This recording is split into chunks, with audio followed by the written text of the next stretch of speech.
وہ لوگ جو دنیا کی واحد سپر پاور ملک امریکہ جانا اور گرین کارڈ حاصل کرنے کے خواہش مند ہیں، ان کے لیے بڑی خبر آ گئی ہے۔ دنیا کے بیشتر ممالک کے شہری بالخصوص نوجوان طبقہ تعلیم، روزگار اور بہتر مستقبل کے لیے امریکہ جانے، گرین کارڈ حاصل کر کے وہیں جا بسنے کے خواہش مند ہوتے ہیں۔ ایسے ہی افراد کے لیے امریکی محکمہ خارجہ کی جانب سے ایک اہم خبر سامنے آئی ہے۔ غیر ملکی میڈیا کے مطابق امریکی محکمہ خارجہ نے ڈائیورسٹی ویزا لاٹری رجسٹریشن کے لیے $1 فیس متعارف کروا دی ہے۔ رپورٹ کے مطابق یہ پہلا موقع ہوگا کہ اس پروگرام میں رجسٹریشن کرنے والے افراد سے $1 فیس چارج کی جائے گی، لیکن یہ اس $330 کی فیس سے علیحدہ ہوگی جو کہ منتخب درخواست دہندگان سے وصول کی جائے گی۔ امریکی محکمہ خارجہ کے مطابق اس فیس کا اطلاق اگلے ماہ 16 اکتوبر سے ہو جائے گا۔ لاٹری پروگرام میں رجسٹریشن کرانے کے خواہش مند افراد کو امریکی حکومت کی سرکاری ویب سائٹ پر اپنا الیکٹرانک اندراج کراتے وقت $1 فیس حکومت کے ایک مجاز پورٹل کے ذریعے ادا کرنا ہوگی جو کہ ناقابل واپسی ہوگی۔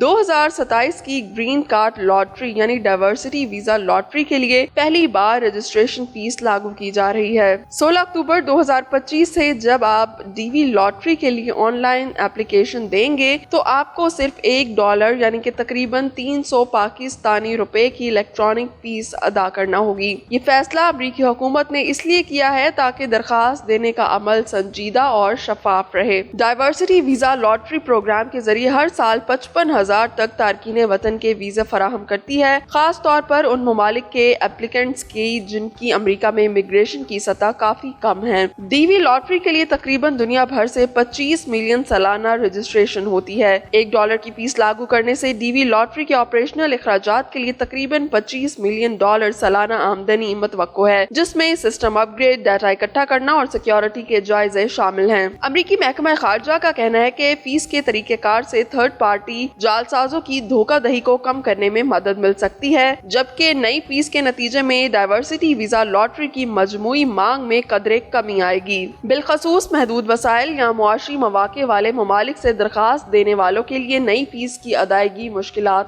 ڈال سکتی ہے۔ ڈی وی لاٹری میں رجسٹریشن کے دوران جعلی ویب سائٹس اور فراڈ سے بھی ہوشیار رہیں۔ بہت سی جعلی ویب سائٹ اور ایجنٹس آپ کو کہیں گے کہ ہم آپ کا فارم بھر دیں گے یا ہم آپ کے چانسز بڑھا دیں گے، تو یاد رکھیں کہ یہ سب فراڈ ہے۔ ڈی وی لاٹری کے لیے صرف اور صرف امریکی حکومت کی سرکاری ویب سائٹ استعمال کریں۔ گرین کارڈ لاٹری میں شامل ہونے والے خواہش مند افراد کے لیے کچھ اہم ہدایات بھی دی گئی ہیں۔ اگر آپ ڈی وی 2027 لاٹری یا مستقبل کی گرین کارڈ لاٹری میں رجسٹریشن چاہتے ہیں تو نئی فیس کی ادائیگی کے لیے امریکی حکومت کے ادائیگی کے پورٹل کے الیکٹرانک ادائیگی کے طریقہ کار سے مکمل آگہی حاصل کریں۔ رجسٹریشن کے لیے سرکاری چینلز بالخصوص امریکی حکومت کی سرکاری ویب سائٹ کے ذریعے رجسٹرڈ ہوں۔ تھرڈ پارٹی سائٹ سے ہوشیار رہیں۔ اس کے ساتھ ساتھ یہ بھی یقینی بنائیں کہ تاخیر سے بچنے کے لیے رجسٹریشن کے آغاز سے قبل آپ کے پاس تمام مطلوبہ دستاویزات اور ڈیجیٹل تصاویر موجود ہوں۔